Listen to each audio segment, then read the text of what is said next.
Hi, this is Anna Imagination with a Healing Garden, and welcome to Shifting Perspectives. If you are new to my work, I am a philosopher, psychologist, sociologist of 30 years. The narcissist pandemic, easily one of my favorite topics to talk about. So I noticed every time I do a video on narcissism, it does very well. And which tells me that a lot of people are like, please, I need relief. And I get it. I absolutely get it. I was raised by narcissists, and I've been around narcissists since I was an infant. My mother, my father, and my older brother had a gorgeous narcissist cocktail happening, and I was in the middle of it. I was the scapegoat.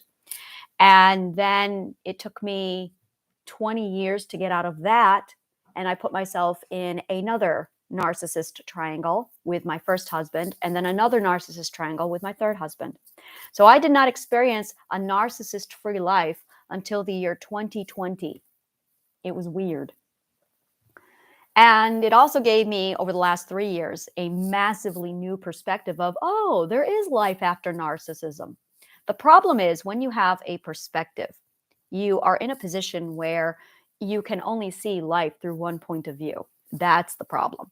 And so trying to create or imagine a life outside of what you are familiar with is very, very difficult. And you don't see a lot of the red flags because what you think is normal is actually a red flag. So there's a lot of miscommunication going on. You have a broken metric inside of you. You have an ethical compass that is aligned to the narcissist ethic. You have metrics that are only being measured on extremes based off of narcissistic abuse. And what you should be picking up as red flags are being identified as normal behavior. So when you come out of narcissism, what you're actually doing, any abuse, anytime you decide to shift your mindset, what you are doing is you are taking normal behavior and you are separating normal behavior from actual red flags. You are shifting your metric from an extreme black and white to an integrated neutral zone. And you are shifting your ethical compass from the agenda of the narcissist or the abuser's agenda, and you are shifting it onto an ethical agenda. So those are the three things you are really doing when you decide to take on a new mindset. The problem is we don't know, we lack knowledge, we're walking into an unknown. We don't have resources. We have no idea what we're doing. We just know that I'm sick and tired of A and I'm ready for something different. Now, it's the problem with something different that we keep running into. We have not defined something different because something different is an unknown to us, because our metrics are all gauged and structured and brainwashed to accommodate the narcissist and or abusive scenario. So when we decide, I want something different or I want something better, we can't imagine something different or something better. We just know we want it. We just want this to end, but we need a placeholder. So you've got lifestyle with narcissist and you want to remove it. So instead, you put a placeholder in there, but the placeholder is not defined. And that's really it. You have an undefined placeholder in your life. This is where a lot of people go to therapy without understanding psychologically what they're actually doing with therapy. So here's what you're doing with therapy. When you walk into therapy, you are actually looking for an ethical placeholder, something that you can basically restructure your ethical agenda to that is separate from what you're currently using as an ethical metric. You're also redefining your black and white thinking from these extreme metrics over here. The metrics come into place with sensitization and desensitization.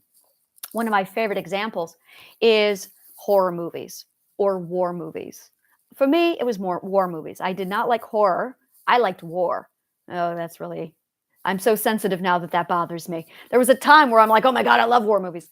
So I would watch the show MASH. I would watch any and all war movies from Patton, Platoon, Full Metal Jacket, you name them. Oh my God. Submarine films were my favorite. Every single submarine film.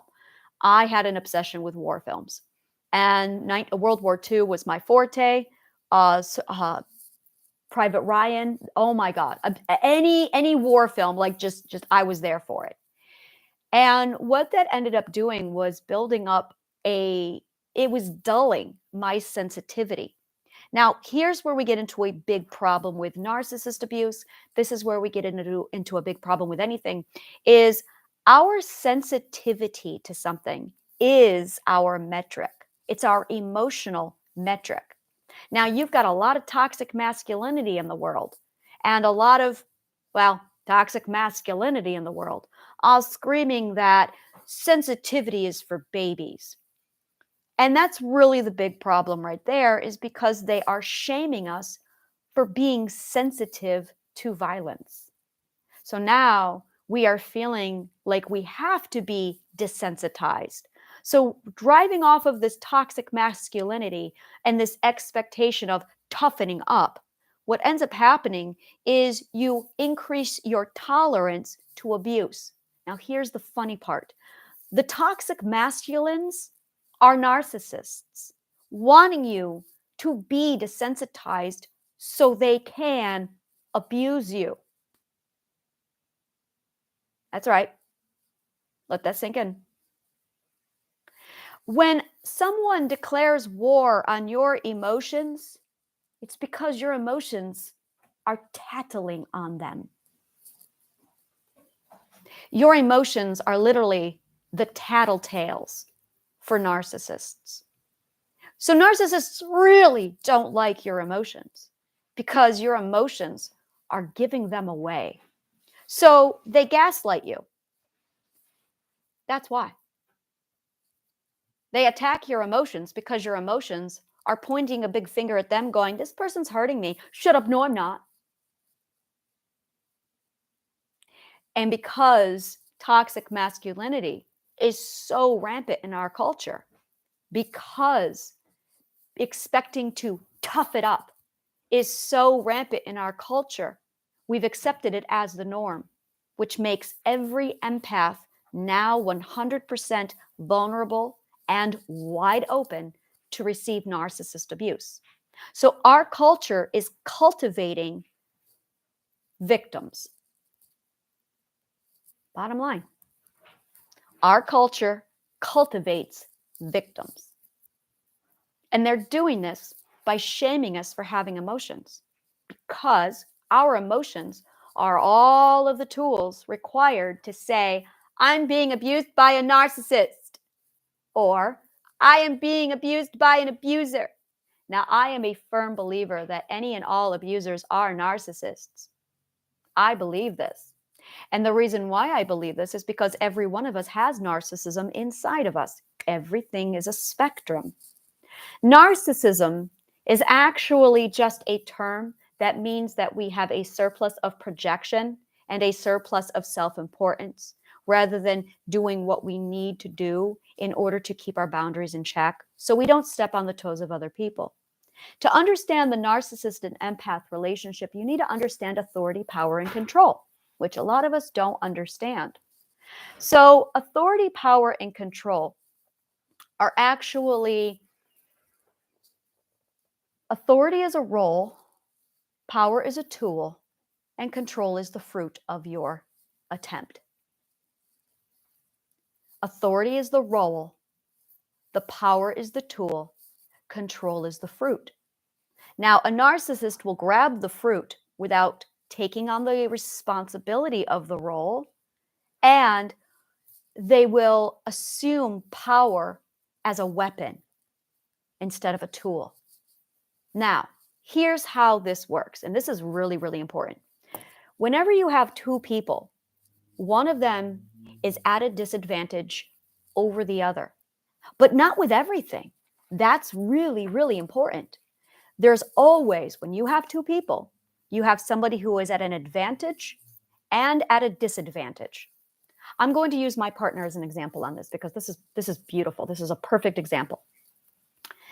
My partner and I have our weaks and our strengths. When it comes to psychology, that's me at the advantage. He is at a disadvantage. But when it comes to economics and current events, he's at the advantage and I'm at the disadvantage. Now, narcissism can occur as soon as there is an imbalance or an abuse of power between two people under any circumstance, so long as there is an advantage and a disadvantage of authority.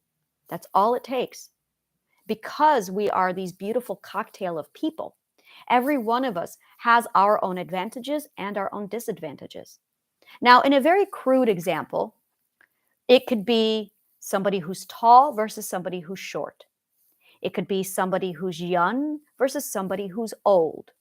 It could be any variation of this kind of setup, so long as there is an advantage or a disadvantage with authority and power. Which means on certain topics, the person who is misusing or abusing, either consciously or subconsciously, their authority or power over the person at a disadvantage, right there you have a setup for narcissism. Therefore, narcissism is in every one of them. Now, the way authority, power, and control is used or abused is this.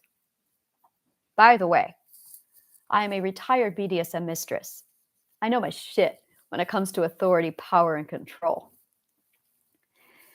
So when you have authority, power, and control, basically by default, let's take somebody who's short and tall. That's a very easy, very simple visual. So you have somebody who is 6'1" and you have somebody who's 4'11". Okay? Now, we all know that the person who is 6'1" has the advantage of strength, of physical, and the person who's 4'11" doesn't. They have the disadvantage. Now, if the 6'1" person has a temper or gets angry, the person who is 4'11" is most likely going to feel afraid. They are going to feel scared. They are going to feel threatened by default because they are 4'11" and the person next to them is 6'1".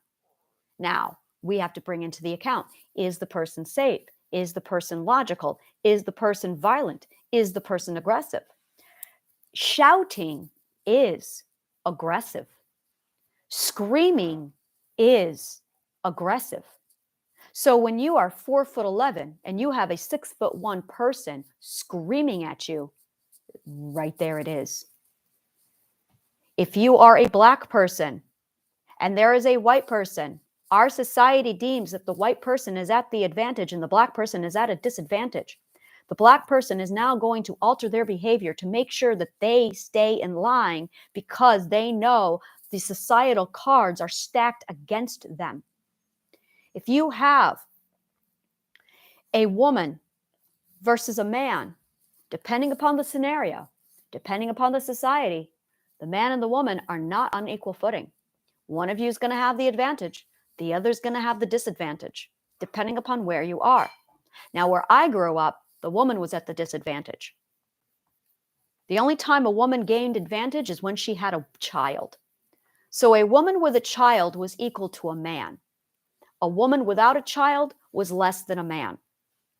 As a result, the woman had to devise certain societal techniques to circumvent the authority, the power, the control that was in the advantage of the man. Now, this is fine if everyone gets along, but people don't get along. Conflict arises because people don't know how to resolve conflict. People don't know how to prevent conflict. So when there's conflict, now there's an issue of how do you handle it? There's two ways to handle it. There's actually, it's a box of four. It's like a 4-part, for some reason I'm seeing in my mind a genetic box, like dominant traits. It's exactly what this is like, almost identical to dominant traits. So you have the advantage and the disadvantage, and you have the authority, the power, the control, and the person who has the most upset, the person with the problem. You have a person who develops the problem And then you have the person who receives the problem, like, hey, everything's fine. No, I'm not okay with this. I'm having a problem with it. So if you, let's say tall person, short person, and let's say short person does not have authority in this because the authority is now with the taller person.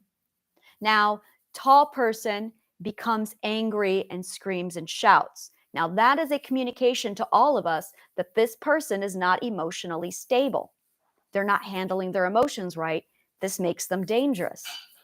The person who is 4'11" now feels threatened because the person who is at 6'1" already has a massive advantage over them, a very physical height difference, a size difference. And now they're angry. Now, if a 4'11" person gets angry and that 6'11" person is not, I'm sorry, 6'1" person is not angry, there's not going to be a threat. So now you've got a 4'11" person over here and they get angry and they're screaming. The person who is 6'1" knows they can physically overpower them if they need to. But now that is where with anger, so 4'11" person with anger is not equal to a 6'1" person with anger. Completely different. Completely different. Now you're looking at who has the advantage, who has the disadvantage. So the question is, how do you level out and balance the authority? Now, if the person who has the advantage takes the authority without consent, that's narcissism. If the person who is at a disadvantage is given the authority, that's balance. That's it right there. To give authority, by the way, is called forgiveness. You are forward giving of power and authority. When you do this, what you're actually giving somebody is vulnerability, because the person who is 4'11" is vulnerable. The person who is 6'1" is not vulnerable. Therefore, they have the authority. The opposite of authority is vulnerability. So when you are in a situation of advantage and disadvantage, one of you is vulnerable, the other has authority. Now, responsibility must be partnered with authority.